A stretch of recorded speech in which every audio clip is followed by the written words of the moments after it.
We take 4 leaves, almost of the same size. They look like this. We first pinch this, put it inside. So 3 are gone already.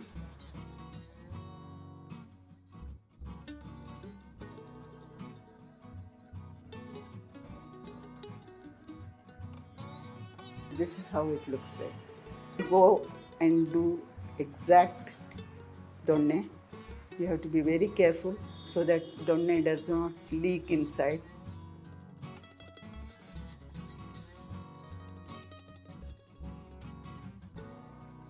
Again, put this here. One and one at the top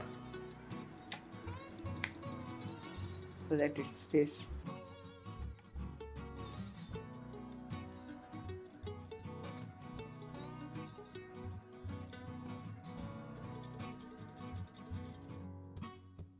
It's almost reaching the top, so there is no need to put one more. This is the last one that you are putting.